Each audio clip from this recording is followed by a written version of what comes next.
Aroy, mga atet kuya, ang program ni PRRD suspended. Hindi lang yung program ni Naka Eric na laban kasama ng bayan dahil nga po daw sa alleged violation ng pag-question. Diyos ko, kinwestiyon laang lintek na gobyerno ito. Koteng, disiplinahin mo ang ano mo. Pinsan mong inamoy-amoy ka. Hindi mo kaya disiplinahin. Nasaan ang balls mo? Sabi ni Miss Marlica, ang balls mo parang itlog ng butike. Mas malaki pa ang balls ng pusa na paggala na bumuntis sa pusa kung nanganganak ngayon. Bernakis.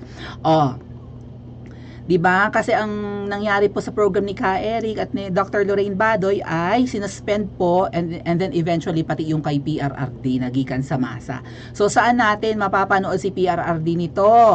'Di ba inaabangan natin yung program na yan, hindi pa nga yata regular yung airing, kung kailan lang siguro si PRRD may oras or hindi busy or hindi masama ang pakiramdam. Ang alam ko dapat twice a week yata yan, hindi kan sa masa na yan ni Pastor Quiboloy, laging guest si PRRD, 'di ba? Para naririnig naman ng taong bayan ang kanyang opinion sa mga bagay-bagay, 'di ba? Ang kanyang masasabi sa mga recent ganap. Samantalang yung kuting ngayon, yung nakaupo, walang ka-comment-comment sa mga nangyayari. Hindi ko pa nga narinig yung stand ni Pangulong Duterte, mga atik kuya, sa nangyari sa Marawi eh. 'Di ba hindi pa nila napag-uusapan ni Pastor Quibolo yun? That was just like, nagkaroon na ba ng program si PRRD na nagigil siya? Paki-comment nga po sa comment section. Nagigil siya sa nangyaring bombing na naman sa Marawi. Pati yung mga dilindol, wala pa ako napapanood so far na statement ni PRRD patungkol dun eh. And even Kuting, 'di ba, hindi rin naman nagre-react, naggala na nga, naglamyarda na naman abroad, inuna pa ang Japan kaysa sa Marawi. Ay, Japan sagot sa kahirapan. Baka ganun ang principle ni Kuting, no? O di, natusok ng ang isa doon. O di, ang awkward nung pagbati, no, ng reaction ni Kuting pala sa mga taga-Japan na supporter ni VP Sara. O ang awkward ng ngiti. Okay, sabi ni ni Butot. Okay, that's great. Plastic Bernakis. Okay. So ito po ang balita, and panoorin din natin ang news ng pagkatanggal ng program ni PRRD. Pero unang inalisan po ay sina Dr. Lorraine Badoy. Ito. Shinare nga ni Dr. Lorraine Badoy yung order of preventive suspension. So ang quote dito ni Dr. Lorraine, our anti-CPP program, yun nga yun, laban kasama ng bayan. So, ang pinaka-goal ng program ni Dr. Lorraine Badoy at ni Ka Eric ay ang kalabanin ang mga makakaliwa. Natanong laang yung traveling expenses nung hari doon, sinuspend na. What about yung ibang efforts?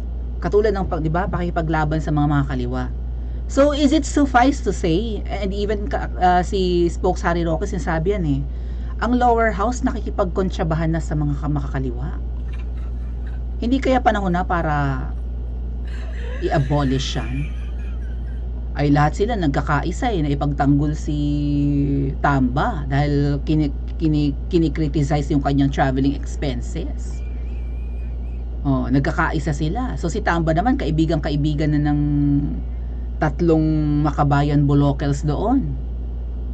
So tama, walang kumukontra sa mga kongresista sa pakikipag-alyado sa mga makakaliwang grupo. Ang galing. Anyway, ayan. Our anti-CPP program inaasamin ay laban kasama ang bayan pala has been given a 2-week suspension by the MTRCB for asking if it were true that the speaker's travel expenses is 1.8 billion because we didn't have enough evidence to do so. What is happening in our country? Ang sagot dyan, martial law na. Actually, hindi martial law eh. Diktador yan na. Dictatorship na ang nangyayari. Bawal nang magtanong eh. Pag nagtanong ka, ikaw contempt ka. Ipapatawag ka sa kongreso at kulong ka. Mabuti na lang, nagkaisa ang mga PMAers. 'Di ba? Na manawagang pakawalan yung dalawang yan at mali yung ginagawa nyo. Keme nila. Pinakawalan namin kasi nag-hunger strike sila eh. For humanitarian reason. PRRD mukhang takot at 'di ba takot nga magkaroon ng may mga drill na nga for baka magkaroon nga daw ng revolution, 'di ba? So mukhang takot na ang lower house sa PMAers. Oy, mga general, alam ko din nyo naman napapanood ang channel ko, napakaliit kong vloggers, pero hopefully no, may mga generals din or kahit na mga PMAers ang manawagan na ibalik ang program ni manawagan sa MTRCB. 'Di ba? Movie and Television Review Classification Board, parang ganun ang ibig sabihin ng MTRCB. Baka kayanin din ng powers ng mga retired generals and PMAers na manawagang wag niyong i-take down yan. Bakit? Para ano? Para ke? Right? Sabi nga ni Miss Crisette, diktadorya na ba tayo? Bawal na ba magtanong? Kulang pa ang detention? May suspension ng program? So sabi ko sa inyo, di ba? Napakulong na nga si Naka Eric nga lang at napakawalan sa tulong ng mga PMAers, nanawagan sila. So nakagawa pa ng paraan para hindi maka-ere ang program. Ayan, suspended. Ito namang MTRCB, parang takot kay Butod, kaya go lang. Kung ano ang kumpas ni Butod, sunod sila. Tama ba? Can you confirm, MTRCB, na takot kayo kay Butod at kay Jollibee? Kaya kayo ay, kahit na wala pa namang malinaw na violation ng SMNA, sinuspend ninyo. And take note, after nyan kay PRRD naman. Yan ang program. 2 programa ng SMNA, yung Laban Kasama ang Bayan at yung Gikan sa Masa ni PRRD, pinatawan ng 2 weeks or 14-day preventive suspension ng MTRCB. Sinuspindi daw ng MTRCB ang programang Gikan sa Masa para sa Masa Laban ng Kasama ang Bayan ng Sunshine Media Network or SMNI. Paliwanag ng board, may naging paglabag ang Gikan sa Masa para sa masa na umere noong October 10, kung saan pinagbantaan umano ni dating Pangulong Duterte si House Deputy Leader Franz Castro. Teka muna. Yung program ni Tulfo, may mga pagbabanta rin, di ba? Yung Rafi Tulfo in Action. Naalala niyo yung may isang teacher na pinalabas niya yung estudyante niya? Right? Pinalabas niya, right? Nakunan sa CCTV ng school, pinalabas ng teacher ang batang maligalig. Doon pinaupo sa labas ng classroom. And then ano ang pagbabanta ni Tulfo? Papatanggalan kita ng lisensya.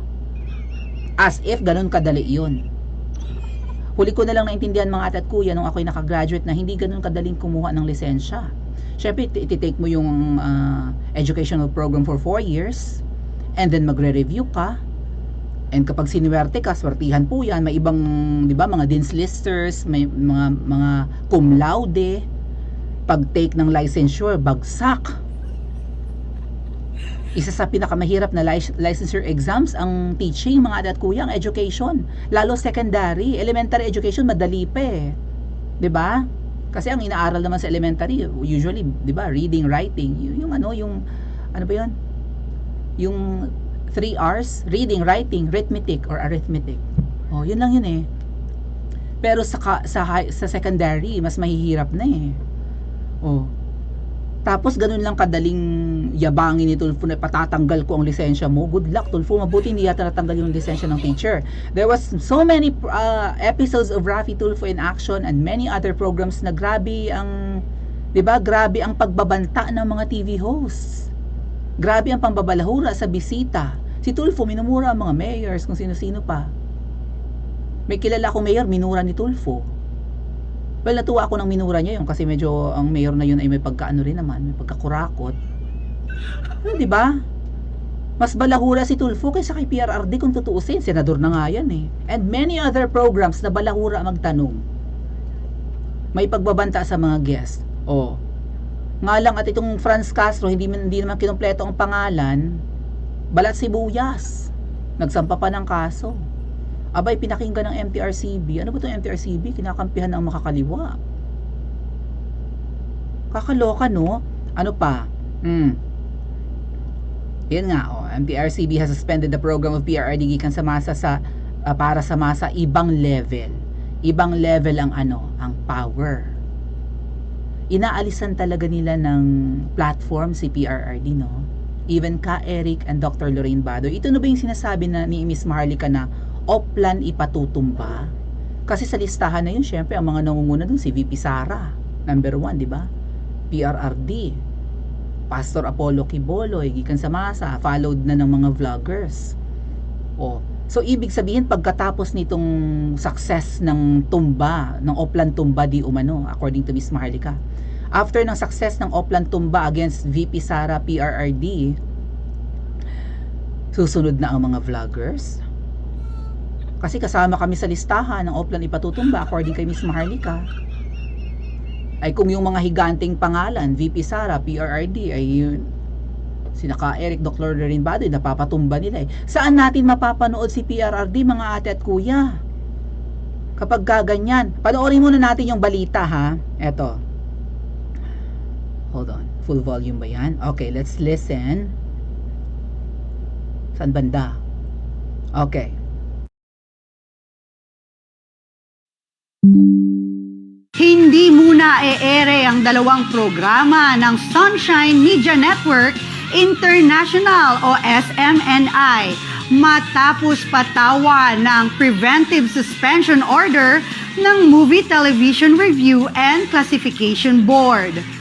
Ayon sa MTRCB, nagdesisyon silang suspindihin ang gikan sa masa para sa masa ni na dating Pangulong Rodrigo Duterte at Pastor Apollo Kibuloy at Laban Kasama ang Bayan ni na Jeffrey Celis at dating NTF LCAC spokesperson Lorraine Badoy. Bunso dito ng mga reklamong umano'y pagbabanta sa buhay, pagmumura at hindi beripikadong mga balita. Tiniyak naman ng ahensya na dumaan sa mabusising review at investigasyon sa paglabag ng dalawang palabas ng SMNI.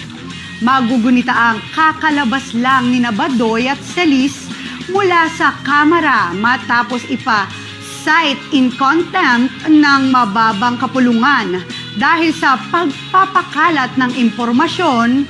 Gumastos si House Speaker Martin Romualdez ng 1.8 billion pesos para sa travel expenses. Okay. So, sino ang MTRCB chair, mga ate at kuya? Ang alam ko po, yung Lala Soto. Buksan nga natin, hanapin ko ha. Wait, pakita ko lang sa inyo. Lala Soto daw yun eh.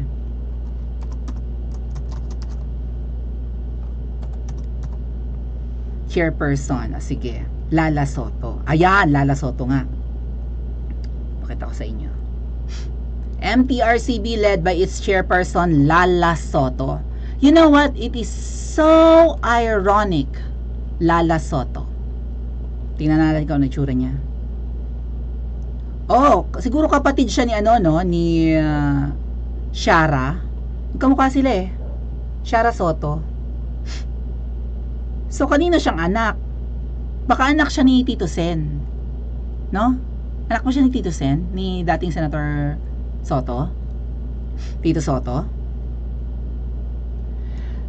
Kasi, ang Soto Law ay batas na ginawa ng ninuno niya.